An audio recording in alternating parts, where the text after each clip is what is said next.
durante alguns momentos sobre a oportunidade que Deus me deu de estar perto de pessoas que foram usadas por Deus para consolidar o meu ministério, pois foi um grande desafio chegar aí no mercado gospel, no ambiente dos crentes, certo? Com a linguagem mais despojada, com humor um pouco mais intenso, com assuntos um pouco polêmicos, mexer com alguns tabus. Inevitavelmente, no início, além de ser taxado como palhaço, como alguém sem conteúdo, como alguém que não prestava reverência a Deus, diversos tipos de desconfianças e de adjetivos não muito agradáveis, eles foram sendo colocados sobre minha pessoa. Eu tive que sobreviver a tudo isso para não desacreditar no propósito para o qual Deus havia me chamado. E uma das formas brilhantes que Deus usou para consolidar, certo? Para mostrar às pessoas que havia sim muito compromisso entre eu e Deus e sua palavra e seus propósitos, foi trazer, ou melhor, foi me levar para perto de pessoas, de ministérios, de pessoas que já eram consolidadas, respeitadas, bem vistas, sérias. E quando eu me vi, eu estava no meio dessas pessoas, no grupo dessas pessoas, e muitas vezes sem nem me defender verbalmente, mas através de um convite, de uma participação, de uma presença nos eventos dessas pessoas, certo? A proximidade fez com que fosse tornando-se legítimo o que Deus estava fazendo, ou queria fazer, através do meu ministério, através daquilo que Ele estava me dando. Então, pastores como o pastor Silas, pastor Silmar, tantos pastores, pastor Flávio, desde das pessoas que eu fui conhecendo no início, porque minha mulher tem uma frase muito interessante quando a gente quer falar de alguém que está, às vezes, até tentando denegrir. Minha mulher pergunta: Cláudio, quem é essa pessoa na fila do pão? E eu, às vezes, me olho e diz: quem eu era na fila do pão? Não que eu acho que eu seja alguém, mas isso afirmou a presença dessas pessoas, o convite dessas pessoas. Você vê, o Cláudio, que era um palhaço outrora, na visão de muitas pessoas, hoje está num evento Casa de Zadok. Se você analisar isso há uns anos atrás, era quase impossível. Por quê? Porque não há reverência nesse moço para tal coisa. Um cara chegou a dizer na rede social que eu era o anticristo. Eu nem costumo responder, mas esse eu fui. Falei: não sou não.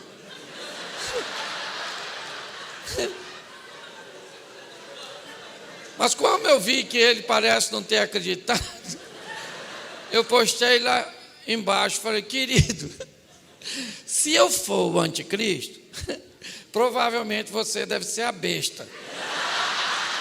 Aí ele optou por me bloquear, nós não conseguimos conversar mais. Então eu quero conversar um pouco com vocês, porque o pastor Silas veio aqui e contou uma história, e quando eu olho para algumas pessoas que eu me aproximei, eu falo muito de família, eu aprendi que a família ela é pedagógica, certo? Como praticamente tudo na vida, mas há uma pedagogia muito forte na família. A didática que a família, aliás, esse é o grande desafio de se viver a dois. pessoas treinadas em lares diferentes, ou seja, em escolas diferentes. Um recebe um horário, outro recebe outro horário. Um tem o hábito de toda vez que vai comer, segura na mão e senta na mesa para agradecer pelo alimento. O outro é treinado no lar, que quando vai fazer as compras, coloca as compras em cima da mesa e ora tudo: Senhor, está aqui as compras do mês. Nós estamos muito atarefados, já queremos te agradecer por todas as refeições que vamos fazer. Qual modelo está certo ou está errado? A oração foi feita pelo alimento. São apenas escolas e modelos diferentes. Pois é.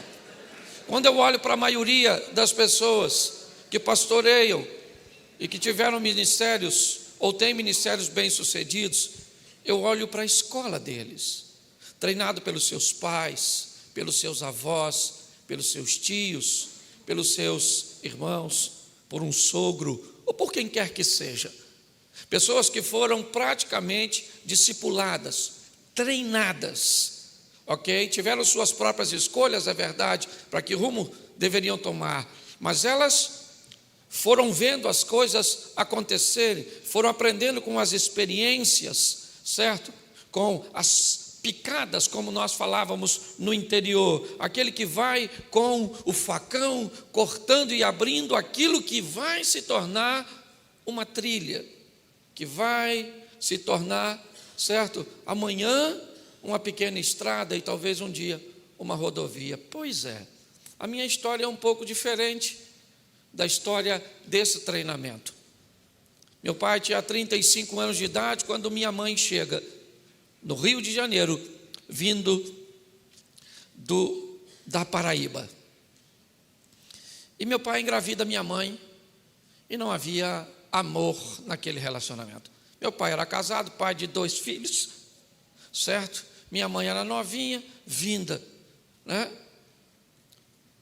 da Paraíba, e meu pai enganou minha mãe.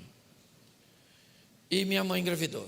Ela não queria ficar grávida, nem meu pai queria engravidar minha mãe. Ok? Que isso fique bem claro. Mamãe não queria. Papai também não queria. Papai só queria pegar a mamãe. É uma verdade. Certo? E contrariando as expectativas de todo mundo. Porque ninguém queria. Certo? E eu só fiquei mais calmo quando vi tu me teceste no ventre da minha mãe. Eu descobri que mamãe não queria, papai não queria, e só queria um momento de prazer. Mas Deus falou: eu vou contrariar as expectativas, eu vou botar um garoto. A notícia não foi bem recebida da minha chegada. Mamãe não queria. Puxa vida, o que nós fizemos? Não sabia eles. Eu passei ali fora, a menina me chamou de lindo. Eu descobri que aqui tem gente mais engraçada que eu. Porque foi de graça, eu nem paguei pelo lindo. Mas olha só, contrariando as expectativas, minha mãe ficou grávida. Foi uma tragédia. Uma tragédia. Certo? Apesar de toda a dificuldade, eu já ouvi falar que eles pensaram no aborto. E eu sou contra o aborto, porque aborto é uma ideia na cabeça de alguém que já nasceu. Porque se a mãe desse indivíduo pensasse igual ele não estaria pensando nisso agora. Ele teria sido descartado também. Mas mamãe me teve. 9 meses depois, lá estava eu. Não deu muito certo, porque mamãe tinha 14 para 15, meu pai já estava com 30 e pouco, quase 40, isso há 50 anos atrás, certo? E meu pai me tomou da minha mãe, me deu para uma tia, que me deu para outra tia, que me deu para outra tia, que depois voltei para cá. Ou seja, eu vivi em tantos lugares diferentes que foi muito difícil eu estabelecer um nível de comportamento. Não havia um comportamento para mim. Porque cada família tinha uma pedagogia e uma didática. E eu não sabia como me comportava. Numa tinha horário, outra não tinha. Uma podia fazer isso, outra não podia. Uma podia falar isso e outra não podia. Então, eu fui crescendo sem uma estrutura. E era tão desafiador para mim, depois de ter sido mandado embora de alguns lugares, que eu fiquei introvertido. Era perigoso falar. Muitas vezes eu fui expulso da casa ou mandado embora, porque utilizei um vocabulário que não era permitido naquele lar, mas de onde eu vim, podia falar. Então, eu fiquei lerdo, tardio nas decisões. Era sempre muito preocupante o que fazer. Eu não era da casa, eu era um estranho, vivendo de favor na casa das pessoas. Uma frase, me perdoe, eu estou falando para adultos, uma prima usava muito comigo por eu ser lerdo. Ela dizia: menino, você foi feito nas coxas. Você não foi nenhum ato sexual completo. Porque eu era lerdo. E quanto mais falava isso, me parece que mais lerdo eu ficava. Abusos eu tive que enfrentar dos mais diversos possíveis. Morando sempre em Xerém, um lugar que eu amo é Xerém. Hoje Deus me deu condições de morar, sei lá, não vou dizer em qualquer lugar, mas em muitos lugares. Mas Deus colocou meu coração naquele lugar. E eu lembro que eu fui estudar num colégio, num dos períodos que eu morei com meu irmão. Era um colégio de freira, um colégio bem posicionado local. E isso tem uma coisa que eu aprendi na vida, que a abençoadora é uniforme, porque nivela todo mundo. No uniforme não tem pobre, não tem rico, não tem nada, é todo mundo de uniforme. Mas tinha as festas, e nas festas o rico aparecia, trazido pelo pai num carrão, usando um tênis maneiro, uma roupa legal. E a gente diferenciava só em olhar. Então já notou que as meninas não olhavam na minha direção, porque o quichute que eu usava para ir para o colégio era o quichute que ia para a festa e acabou. Eu era louco para usar um short da Adidas que era fantástico. Até que um dia eu fui na feira e vi um short falsificado. Isso há tantos anos atrás, talvez 40 anos atrás, né? E eu fiquei louco porque eu podia comprar. Comprei o short e levei para casa. Primeira coisa que eu cheguei eufórico, mostrei para minha prima. Ela olhou e disse: Cláudio, não é Adidas, é Adibas. Virou assim. E eu falei: caraca, é Adibas mesmo. Mas eu estava tão eufórico com a oportunidade de conseguir, que eu não reparei. E o pior de tudo, porque eu criei uma técnica, eu falei: eu vou usar assim mesmo. Ele era azulzinho, mas era lindo. E eu imaginei, se alguém começar a olhar muito, eu coço. Aí eu crio uma dificuldade de identificação e me sai bem. Eu não lavei o short, saiu 3 letras e as outras não quis sair de jeito nenhum. Perdi.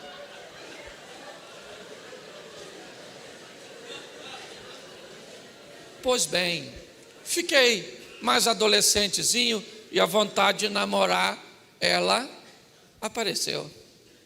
Mas ninguém ia namorar um garoto usando quichute. Como a mãe das moças dizia onde eu morava: esse menino não pode ser seu namorado, primeiro porque seu pai é um irresponsável, sua mãe é mãe solteira, e ele não tem onde cair morto. Não deixava de ser verdade, mas nem toda verdade precisa ser dita. Nós temos que preocupar-nos com as pessoas. Mas ninguém se preocupava. Eu escutei muito isso. E o mais divertido disso é continuar morando em Xerém. Porque muitas mães daquelas meninas ainda residem lá. E quando eu passo, hoje, num carrinho um pouco melhor, morando numa casa melhor, com aquela loura, porque mulher não fica velha, ela fica loura, é uma verdade. Aquela mulher loura do meu lado, eu abro o vidro e cumprimento a Santa Senhora, que não deve ter morrido, porque ninguém quer do outro lado, é uma verdade. Aqui jaz o menino que não tinha onde cair. Pois é, já deu para notar que eu deveria ser tudo menos pastor. O meu treinamento não foi para isso. Eu não fui treinado para isso. Eu não fui adaptado para isso. Certo? A minha história é um pouco diferente da história de muitos e talvez bem próxima da sua história.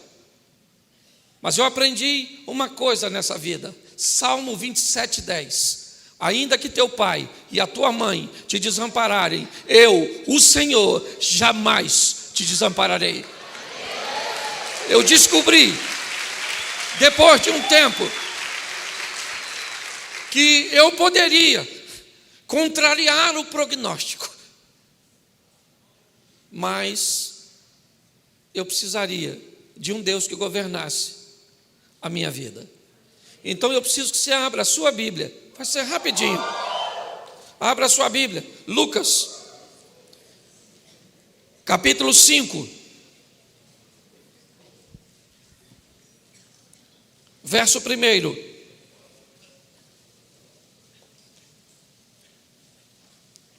Amém? Certo dia, Lucas 5. Certo dia, Jesus estava perto do lago de Genezaré, e uma multidão o comprimia de todos os lados para ouvir a palavra de Deus. Viu à beira do lago 2 barcos, deixados ali pelos pescadores, que estavam lavando as suas redes. Entrou num dos barcos que pertencia a Simão, e pediu-lhe que o afastasse um pouco da praia. Então sentou-se e do barco ensinava o povo. Tendo acabado de falar, disse a Simão: vá para onde as águas são mais fundas, lancem as redes para a pesca. Simão respondeu: mestre, trabalhamos a noite toda e não pegamos nada, mas porque és tu quem está dizendo isso, vou lançar as minhas redes. Verso 8. Quando Simão Pedro viu isso, prostrou-se aos pés de Jesus e disse-lhe: afasta-te de mim, Senhor, porque sou um homem pecador. Pois ele e todos os seus companheiros estavam perplexos com a pesca que haviam feito, como também Tiago e João, filhos de Zebedeu, sócio de Simão. Jesus disse a Simão: não tenha medo, de agora em diante você será pescador.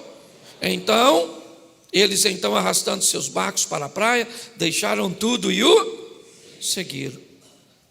Deixa eu conversar com vocês aqui sobre a história desse moço. Na ótica de Lucas, essa é a narrativa do primeiro encontro de Jesus com Pedro. Mas eu quero olhar para o ambiente emocional deste homem. Ele narra isso e vamos dar uma olhadinha no dia anterior a esse episódio. Pedro está preparando suas tralhas para pescar. Sua estrutura de pesca, ele não pesca por hobby, ele é um pescador profissional. Ele sustenta a sua família, sua casa, ele tem sócios, uma pequena cooperativa de pesca. Tem pescador aqui? A turminha que gosta de pescar, levanta a mão. Isso, pois é, todo mundo que pesca tem algumas expectativas. Primeiro, nós vamos sair para pescar peixe bom. Segundo, nós vamos sair para pegar muito peixe. E terceiro, nós vamos sair para pescar peixe grande. É ou não é? É assim que funciona. Bom, grande e muito. Principalmente para um cara que vai viver disso. Preparou tudo, saiu. Eu imagino um homem hábil, Não é à toa que Jesus chamou a base de sua equipe de pescador, porque a gente é acostumado a lidar com frustração, apto a lidar muitas vezes com um barco vazio, mas disposto a ir no próximo dia e tentar novamente. Pedro joga a rede aqui e não pega nada, e joga ali e não pega nada, e joga lá e não pega nada. Vamos lá naquele dia onde a gente pescou, jogou lá, também não pegou nada. E troca, vai agora você, tia, e também não pegou nada não. E joga outro aqui, hoje está ruim, hein? Hoje é dia do peixe e não do pescador. E aquela confusão toda, e pior, sabe o que está acontecendo? Enquanto ele está trabalhando, está amanhã. E se você conhece um pouquinho de pesca em água salgada, você sabe que se tem uma coisa que é difícil é fazer uma boa pesca de dia, ainda mais de manhã. Peixe bom, sai para pescar, grande, para comer à noite. E não pega nada, e está amanhecendo, não pega nada, e está amanhecendo. Amanheceu, eu imagino eles olhando para o fundo do barco. O que é que tem lá? Nada. Hoje não pegou nada, hein? Então vamos embora. Chega, puxou o barquinho. Nada no barco, nada. Eu imagino, né, os clientes chegando. E aí, Pedro? Hoje não pegou nada não, vai comprar no barco do outro. Nem vem olhar o nosso, que nós estamos com a raiva danada. Mas o engraçado é que eles não pegaram o peixe, mas a rede voltou suja. O texto diz que eles estão lavando as redes. Por duas coisas. Primeiro, se não lavar as redes, as malhas das redes apodrecem. E eles precisam lavar, porque de noite eles vão fazer o quê? Pescar de novo, querido. Por pior que tenha sido o seu ontem, a sua história, o prognóstico disseram a seu respeito, passou. Lave suas redes, senão elas vão apodrecer. Se você não tomar uma decisão de eliminar esses resíduos ruins, que podem apodrecer suas malhas, você não tem rede para pescar. Amanhã, lava esse troço, foi ruim, tem dia que eu lembro, eu ainda lembro as coisas que aconteceram comigo. Oh meu Deus, por quê? Aí eu passei a me perguntar, por que você não morreu? Porque não foi o suficiente para te matar. Bom, vida que segue. Lava essas suas redinhas. E Pedro está lá lavando. E pensando o quê? Vou para casa, como um negócio bom, durmo para descansar. E de noite eu volto para... Quando de repente, quem é que vem dando um rolezinho na praia? Ele mesmo, o chefe dos crentes, Jesus. Vem Jesus dando um rolé. Viu 2 barquinhos. Entrou no barco de Pedro. Que segundo, né? Lucas é o primeiro encontro, então se Pedro conhecia Jesus, era apenas, né, da fama que ele já tinha. Pedro entra no barco, Jesus entra no barco de Pedro e diz para Pedro assim: dá para botar o barco ali dentro d'água que eu vou dar uma pregadinha para o pessoal aqui. Pedro falou: vamos embora, né? Esse cara vem aí famoso, cheio de gente, é popstar. Puxou o barquinho, ancorou, porque se não ancora o pessoal ia ter que ouvir Jesus andando. Então estabilizou o barco e Jesus começa. Por melhor que seja a mensagem, Pedro não dormiu a noite toda. Então está lá, igual você quando vai para a igreja no culto. Para que Satanás sentou nas suas pálpebras, não é verdade? Aquele sono terrível. Pedro está lá, Jesus está pregando, prega. E Pedro já deveria estar falando amém. Amém. O moço prega para caramba, hein? Amém. Uma mensagem boa. Receber Jesus no barco. Acabou de pregar, Jesus falou amém. Ô Pedro, vamos pescar? Aí Pedro não aguentou. Aí Pedro falou: vou logo falando para o senhor. Nós trabalhamos a noite toda. Entendeu? A noite toda nós não pegamos nada. Sabe o que é nada? A gente ia dormir. Jesus falou: não, leva o seu barquinho um pouquinho mais para o fundo aqui, que nós vamos pescar. Eu acho que Pedro falou assim: bom, já que está no meu barco aqui, pô, um cara famoso desse, ele quer assim, pescar, gosta de pescar é bom. Pedro era pescador, hobby. Porque já vi que esse horário de chamar a gente para pescar, por isso que é carpinteiro. Não entende nada de pesca. Chega num determinado local, olha o que ele diz. Jesus disse assim: joga a rede. Pedro estava tão que Pedro falou: vou jogar porque o senhor está mandando, que está limpinha, o senhor está vendo? acabamos de lavar. Jogou. Quando pego, começa a puxar, eu acredito que muitos aqui entendem um pouquinho disso. Puf, você sente o peixe bater, né? Quem tem hábito com pescaria. Pum. E Pedro falou: ih.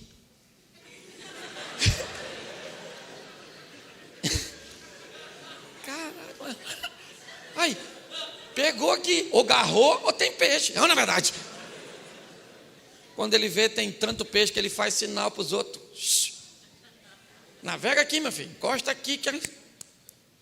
Pedro já está pensando: cara, podia vir pescar com a gente todo dia, mano. A gente nem pesca mais de noite, não é? Escute só. Pedro esquece que o barco está vazio, sim ou não? O que é a noite anterior para um dia desse? Nada! Entendeu? Estão puxando o barquinho, mas o pessoal está tudo sério. Quem sabe que aquilo não é normal. Chegou, puxou tudinho. Pedro falou: ó, Jesus, show de bola, hein? Locou o barco, pregou, pagou. O senhor é um homem santo e eu sou um homem pecado? Pode ir embora. Valeu. Porque tem gente que basta adquirir o que deseja para tirar Jesus da sua vida.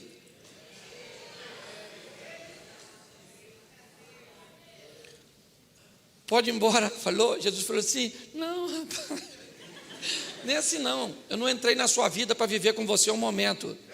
Eu entrei na sua vida para viver com você uma história. Você não está entendendo? Eu vou fazer de você pescador de... Isso, Pedro sabia o que era pescar homem? Sim ou não? Por isso que ele vai ser treinado. Ele não foi preparado para aquilo, ele foi preparado para ser um pescador.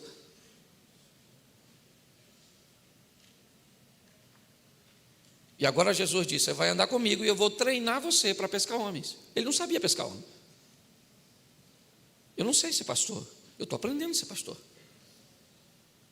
Porque eu não tive uma história e uma escola de pastores para me ensinar. Hoje eu aprendo a pastorear com esses camaradas. Eu ligo para aquele ali, camisa amarela ali, aquele bravo ali. Olha como é que ele me olha assim, ó. Você olha assim, ele parece que é bravo, não parece? Bravo é o outro, Silmar. Silmar é bravo pra caramba. O Cílio é tranquilo. Eu aprendo com esses caras. Essa turma. Você está entendendo? Quando eu olho para Pedro, Jesus está dizendo: cara, você vai agora comigo, andar comigo, você vai ser pescador de homem. É esse troço também que eu não gosto muito. Se fosse pescar mulher, pescador de homem, isso é só uma brincadeira, pelo amor de Deus. Ai. Hoje tudo que fala um homem me processa. Escute só. Deixa eu caminhar rapidinho com isso. Após esse episódio, Jesus é levado por Pedro até sua casa. Porque se você não tiver crédito em casa, vai ficar difícil.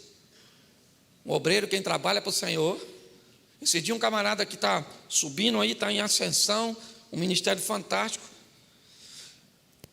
Ele foi me apanhar no hotel, estava do lado da esposa, e ele me disse assim: pastor Cláudio, se o senhor tivesse que me dar um conselho, qual o senhor me daria? Eu disse para ele que essa mulher que está do seu lado seja sempre a sua fã número 1. Enquanto ela acreditar que você é quem você é porque você não é fake, você é verdadeiro.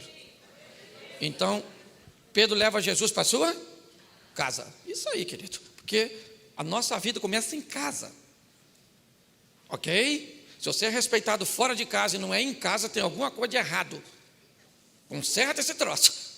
Sua mulher tem que olhar para você e falar: esse camarada é o cara. Entendeu? Ela tem que ficar chateada contigo. Lógico, porque vida a dois não é troço fácil. Quem aqui não teve vontade de matar a mulher ou o marido? E teve até a oportunidade de matar quando ele estava dormindo? É ou não é verdade? Você que não foi tão corajosa, louvado seja Deus. Mas escute só.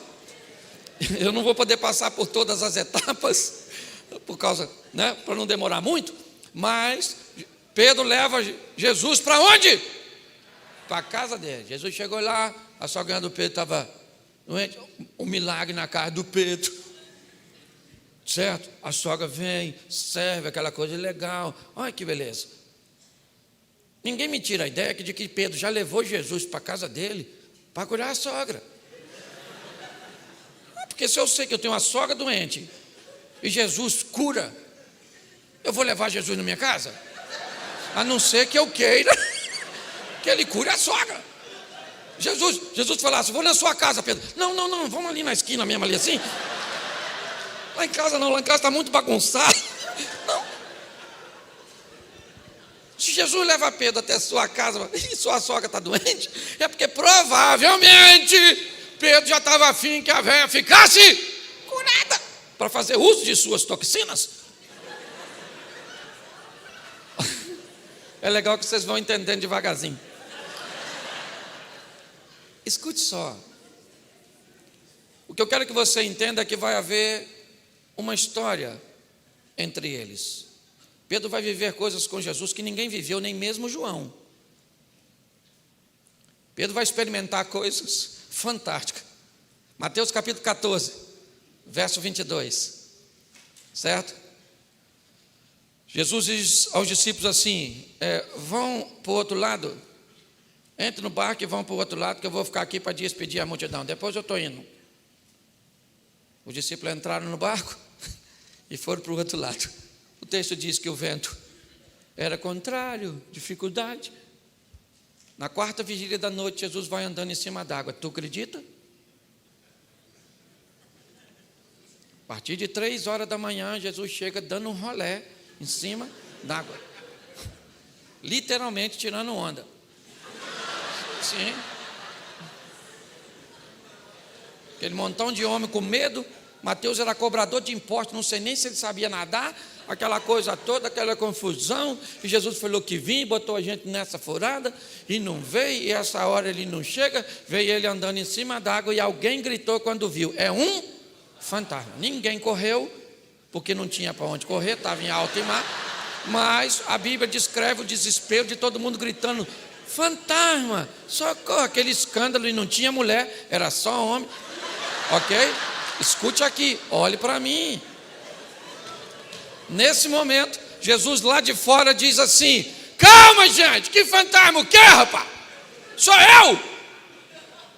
Pedro chegou assim e falou: é o senhor mesmo? Não, está escuro. Aí, se for o senhor, manda eu ir aí, poxa. Ô gente, qual era o local mais seguro naquele momento? Qual era o local mais seguro? Se você estivesse lá, onde você ficaria? Claro. Mas sabe qual é o problema? Nós queremos viver os milagres de Deus, mas queremos ficar no conforto da mesmice. Você quer viver o sensacional, mas não quer sair do barco. O local mais indicado para ficar onde era? Mas Pedro falou: manda eu ir aí, pô. Lembra? Lá atrás, Lucas, Tiago e João, sócio de Pedro. Nessa ocasião, o que os dois deviam estar pensando? Deixa Pedro ir. Pedro não quer ir?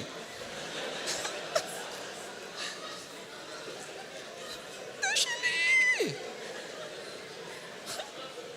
Alguém deve ter pensado: ele bebeu? Quando Deus mandar você fazer o que ninguém está fazendo, não espere que as pessoas te ovacionem e te sigam, porque às vezes a direção é para você, não é para o outro. Pedro diz: se é o senhor, manda eu ir aí. Jesus poderia falar: fazer o quê aqui? Jesus falou: vem, Pedro, pode vir. E Pedro então desce do barco. E o pessoal que estava dentro do barco devia estar pensando o quê? Afunda. Sim, querido, é triste dizer isso, mas quem não sai do barco detesta ver você saindo. Quem não faz nada diferente detesta ver você fazendo. O covarde odeia a sua coragem. A verdade é essa. Quando nós olhamos para essa situação, lá vai Pedro, olhando para Jesus. E sabe o que é mais engraçado? Quando ele está quase chegando, sabe o que ele fala? Gente, isso aqui que eu estou fazendo é muito perigoso. Andando em cima, começa a afundar. O texto diz que ele está tão pertinho que Jesus estende a mão e diz: segura aqui, homem de pouca fé. Se Pedro é de pouca fé, quem ficou no barco é de pouco o quê?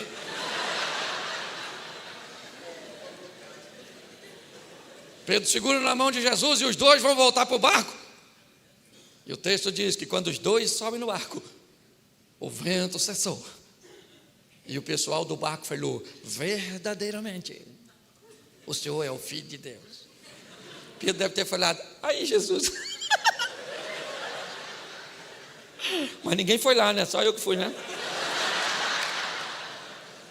Sabe o que eu imagino? Vamos imaginar um culto de domingo na igreja dos discípulos.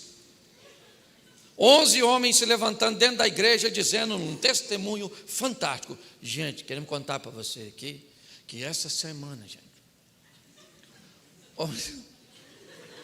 nós vimos 2 homens andando em cima d'água. 2. Aí Pedro falou: eu posso falar? Só para deixar registrado, um era eu. Porque quem sai do barco conta milagres a respeito de si mesmo, enquanto quem fica no barco só conta milagres a respeito dos outros. Você tem que decidir quem que você quer ser nessa vida, querido. Se você quer contar seus milagres, você quer contar os milagres dos outros. Amém? Agora você tem que aprender para andar com Jesus. Não é fácil, não. Olha uma experiência de Pedro. Quem dizeis vós ser o filho do homem? Todo mundo falou. E aí Jesus falou: e tu, Pedro? Ele falou: tu? O Senhor é o Cristo, o Filho do Deus vivo. Jesus falou: bem fizeste tu, Simão, que não respondesse a carne e o sangue, mas sim o Espírito do meu Pai que está em você. Eu imagino Pedro falando: aí, mano, pensa o recipiente aqui, quem está dentro? Porque Jesus tinha uma maneira muito legal. Acertou, elogiava: bem fizeste tu. Pedro continuou lá, ao invés de ir trabalhar. Jesus falou: mas eu vou morrer, sofrer. Pedro falou: que é isso? Faz assim não, aí não, poxa. Jesus falou: para trás de mim, Satanás. O discípulo deve ter falado: o recipiente aí. Que você vai andar com eles, você vai ter que entender uma coisa: se é para ser elogiado, você vai ser. Se é repreendido, você vai ser. Ou então não queira andar com ele, porque ele não faz média com ninguém. Andou na linha, não andou, acabou, querido. E Pedro é uma grande lição. Ele era dos extremos. Quando Jesus disse que vai morrer, ele falou: olha, ainda que todos te abandonem, eu morro contigo. Eu imagino Jesus falando: difícil, Pedro, difícil. Cara, lidar com Pedro, nossa, difícil. Jesus foi preso, todo mundo rapou fora. E Pedro foi acompanhando Jesus de longe. Lucas narra isso no último momento, quando Pedro nega Jesus pela 3ª vez e o galo canta. Se tinha uma coisa que Pedro não gostava, era o número 3 e galo. Porque toda madrugada o galo lembrava Pedro: você traiu, Pedro. Alguma coisa desse tipo. É a emoção. O galo cantou. O texto diz que Jesus está olhando para Pedro de longe. Lucas 22. Ah, Pedro, não me conhece, não sabe quem eu sou. Muito bem. Pedro ficou chateado. Bem chateado. Bem chateado. A ponto de voltar a pescar. Eu aprendi uma coisa muito interessante com Eliseu, até preguei ontem de manhã. Quando Eliseu vai se tornar aprendiz e auxiliar de Elias, ele se despede dos pais, mata os 2 bois, taca fogo, e na verdade o que ele está dizendo é: eu estou eliminando tudo aquilo que me prenderia aqui, porque eu não tenho mais para onde voltar. Se Pedro tivesse vendido o barco, desfeito do barco, afundado o barco, ele não teria um barco para voltar. Você quer caminhar com Deus? Nunca deixe um plano B, pois ele não existe, é só o A. Para nós que vamos andar com Deus, não há rota de fuga, não há saída de emergência. Pedro ainda tem um barco, então ele diz, no final do Evangelho de João, capítulo 21, eu vou pescar. Eu vou voltar para a minha vida antiga. Depois de todas as experiências, de tudo que ele viveu. Pedro talvez fosse alguém que não seria o mais qualificado para desempenhar aquilo. O histórico dele não era dos melhores. Mas Jesus aparece na praia com a fogueirinha e uns peixinhos. E quando eles estão chegando, Jesus ainda ajuda na pesca de novo. E parece que lembrando a Pedro o primeiro encontro, né? E Pedro então pula do barco quando João sinaliza é o Senhor, e vem, a turma chega como peixe. E Jesus diz a Pedro, você me ama, Pedro? Os discípulos devem ter pensado, nós lembramos o dia que ele disse que amava o Senhor a ponto de morrer. Pedro, confrontado, ele diz, eu te amo. Isso acontece por 3 vezes, o motivo pelo qual eu não quero, eu quero me focar no resultado. Jesus está dizendo, você vai apacentar as minhas ovelhas. Mas os outros não devem concordar com isso. Pois é, os outros não são dono das ovelhas. O dono sou eu. E eu estou dizendo que você vai apacentar minhas ovelhas. Eu preciso terminar isso aqui,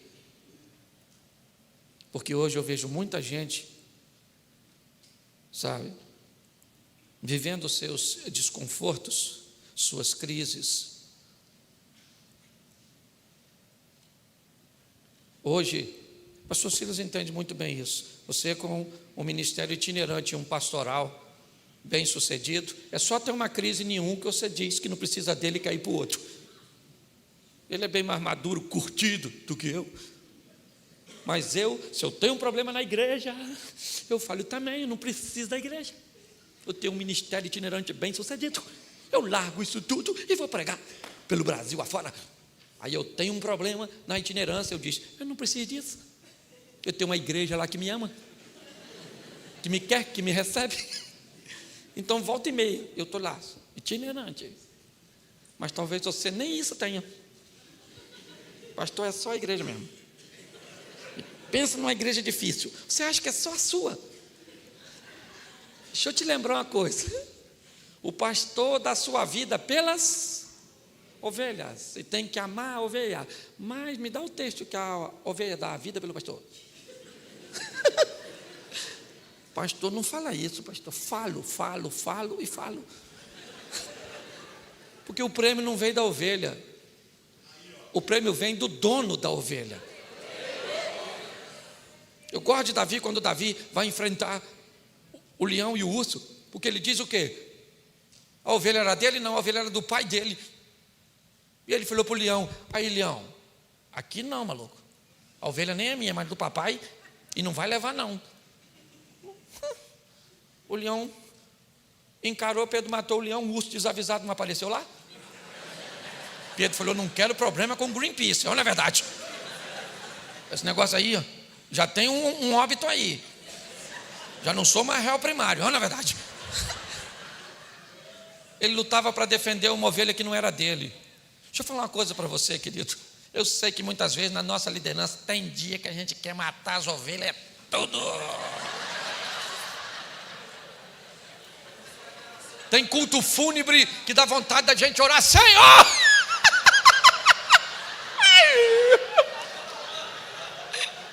Não quero nem saber para onde foi, não quero nem saber.